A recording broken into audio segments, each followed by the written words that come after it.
Assalamualaikum warahmatullahi wabarakatuh. Perkenalkan, nama saya Nur Ayu Safitri, NIM 2023 06 05 06 16. Di sini saya akan mempresentasikan saintifikasi tanaman temulawak atau Curcuma xanthorrhizaroch sebagai obat tradisional.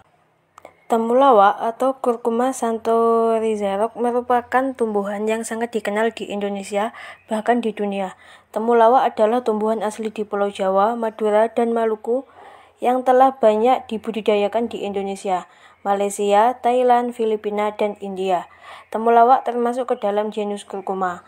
Curcuma merupakan salah satu genus dari famili Zingiberaceae yang terdistribusi luas di daerah tropis maupun subtropis, terutama di India, Thailand, Indochina, Australia bagian utara, dan telah banyak dibudidayakan sebagai bahan pangan maupun sebagai obat. Tumbuhan temulawak memiliki banyak kandungan senyawa kimia, di mana pati merupakan salah satu kandungan terbanyak yang terdapat pada tumbuhan temulawak. Temulawak umumnya dimanfaatkan oleh masyarakat Jawa sebagai bahan utama obat tradisional yang bermanfaat untuk memelihara kesehatan tubuh, mengobati penyakit, dan meningkatkan kesehatan. Temulawak menduduki peringkat pertama di Jawa Timur dari peringkat kedua di Jawa Tengah setelah jahe berdasarkan kebutuhan untuk industri obat tradisional dan industri kecil obat tradisional. Temulawak termasuk dalam suku temu-temuan yang banyak ditemukan di daerah tropis. Temulawak juga berkembang biak di tanah yang gembur agar menjadi besar. Selain itu, di dataran rendah, temulawak juga dapat tumbuh sampai pada ketinggian 1.500 meter di atas permukaan laut. Temulawak adalah bahan baku obat tradisional yang banyak digunakan dari keluarga Zingiberaceae. Temulawak merupakan tanaman berbatang semu dengan bunga yang eksotis berwarna putih kemerahan dan memiliki rimpang relatif besar dengan warna irisan rimpang kuning cerah. Temulawak dapat tumbuh di daerah tanah gembur hutan tropis dengan ketinggian 5-1.500 meter dalam permukaan laut, di atas permukaan laut. Tanah kering, perkarangan, ladang, dan padang alang-alang. Tinggi tanaman temulawak bisa mencapai 2 meter. Temulawak memiliki daun 2-9 helai, berwarna hijau, berbentuk bulat memanjang, panjang 31-84 cm dan lebarnya 10-18 cm. Bunga temulawak termasuk tipe majemuk yang berbentuk bulir, bulat panjang. Panjangnya 9-23 cm dan lebarnya 4-6 cm. Pemanfaatan temulawak secara empiris. Temulawak telah lama dimanfaatkan oleh masyarakat Indonesia sebagai pewarna, bahan pangan, obat tradisional, memelihara kesehatan, dan juga sebagai bahan obat seperti kurang nafsu makan, sembelit, ambeien, jerawat, diare, obat kejang-kejang, untuk menghancurkan batu kecil, untuk mengobati pengobatan penyakit ginjal dan hati, obat pegal linu, reumatik, radang sendi, dan dalam bentuk segar, rebusan atau seduhan maupun serbuk digunakan untuk mengobati sariawan dan keputihan. Temulawak bersama dengan brotowali dan sambiloto digunakan juga dapat digunakan sebagai obat lambung.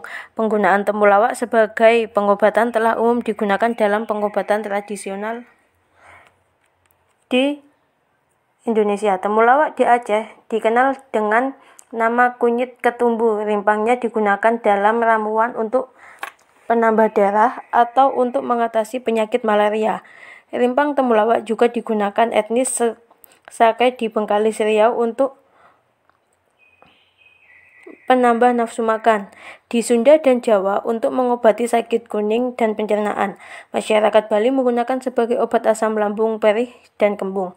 Masyarakat etnis Madura menggunakan rimpang temulawak sebagai obat keputihan, dan komunitas penggemar jamu gendong menggunakan rebusan rimpang temulawak sebagai penguat daya tahan tubuh dari serangan penyakit. Pengobatan temulawak sebagai obat jenis penyakit dalam dan menetralkan darah digunakan di Banjarbaru, Kalimantan.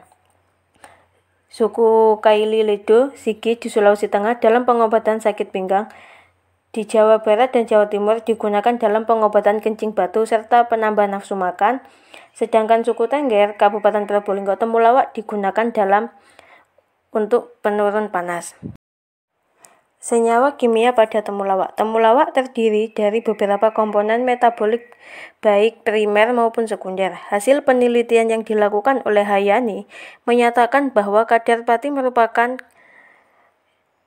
kemangi yang tertinggi yang mempunyai harapan dan dapat dikembangkan sebagai bahan baku industri makanan dan di dalam bidang farmasi sebagai bahan pembantu industri tablet. Selain itu, metabolit sekunder yang banyak terdapat pada temulawak antara lain adalah kurkumin. Studi sebelumnya menunjukkan bahwa komposisi temulawak kering terdiri dari pati, air, protein, abu, lemak, dan kurkumin dengan kandungan berturut-turut bernilai 48,59%, 9,8%, 3,3%, 3,29%, 2,84%, dan 2,02%. Sedangkan kurkumin merupakan senyawa aktif yang termasuk ke dalam golongan kurkuminoid. Kurkumin terdapat pada rimpang-rimpang seperti jahe, kunyit, temulawak, dan tumbuhan yang termasuk dalam famili Zingiberaceae. Senyawa kurkuminoid merupakan senyawa polifonel yang memiliki warna kuning seperti pada kunyit, temulawak, dan tanaman Zingiberaceae lainnya. Temulawak juga kaya akan kandungan minyak atsiri. Aktivitas antibakteri dan antimikroba. Menurut Mariani dan Christina, minyak atsiri dari rimpang temulawak berkhasiat dalam memperlancar produksi empedu, menurunkan kolesterol, analgesik, dan antipiretik, serta sebagai antibakteri. Hal ini didukung oleh penelitian yang dilakukan oleh Retna Ningsih tentang daya hambat rimpang temulawak yang menunjukkan zona hambat air perasan temulawak 15,5 mm setelah waktu inkubasi selama 24 jam, yang mana dalam penelitian ini aktivitas zat antibakteri perasan temulawak lebih kuat dibandingkan dengan ekstrak kunyit. Dengan diameter zona hambat ekstrak kunyit yaitu 12,1 mm. Temulawak mengandung senyawa aktif yang mampu mencegah pertumbuhan mikroba sehingga banyak dimanfaatkan sebagai antimikroba dan juga banyak dimanfaatkan sebagai obat tradisional. Menurut Rukmana, temulawak digunakan untuk mengatasi gatal-gatal, keputihan, diare, serta jerawat. Jawed dan kawan-kawan menyebutkan juga bahwa temulawak digunakan sebagai obat infeksi yang disebabkan oleh mikroba patogen seperti C. albicans, C. aureus, dan E. coli. Menurut Padiangan, ekstrak Santorizampu menghambat pertumbuhan bakteri Bacterius E. coli, Bacillium Sphanergiopus oryzae. Adila dan kawan-kawan menyatakan bahwa temulawak memiliki efek penghambatan pertumbuhan yang berbeda pada Albinax, aureus, dan E. coli dengan nilai KHM dan KBM ekstrak segar rimpang temulawak terhadap E. coli masing-masing yaitu sebesar 12,5% dan 25%. Aktivitas pada antivirus. Temulawak juga memiliki aktivitas antivirus terhadap virus penyebab penyakit, penurunan kekebalan tubuh pada monyet jenis makaka yaitu Siman retrovirus serotip dengan spektrum luas dan menyerang sel-sel limfoid serta sel tubuh lainnya yang dapat ditemukan pada berbagai jaringan tubuh dan organ monyet melalui metode reaksi berantai polimerase. Ekstrak meniran dan temulawak pada konsentrasi 100 ppm, 250 ppm, dan 500 ppm dapat menghambat pertumbuhan virus yang ditanam pada sel A549 atau sel kanker paru-paru pada manusia. Aktivitas pada bagian sistem pencernaan. Rimpang temulawak mengandung senyawa flavonoid, fenol, serta kurkumin yang berperan sebagai antioksidan intraseluler seperti glutathione, melindungi mukosa lambung dari stres oksidatif akibat fagositosis. Apabila antioksidan primer tidak bekerja secara maksimal, maka radikal bebas akan menyebabkan kerusakan sel, kerusakan oksidatif, dan berakhir pada kematian sel.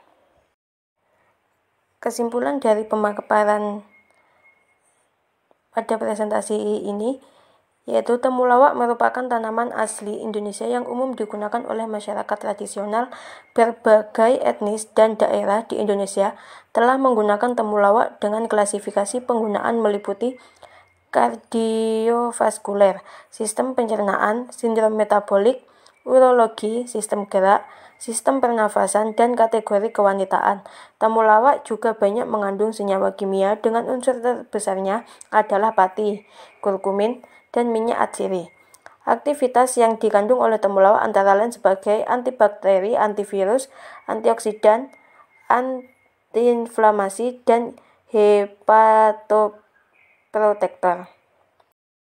Mungkin cukup sekian dari saya, kurang lebihnya mohon maaf. Wassalamualaikum warahmatullahi wabarakatuh.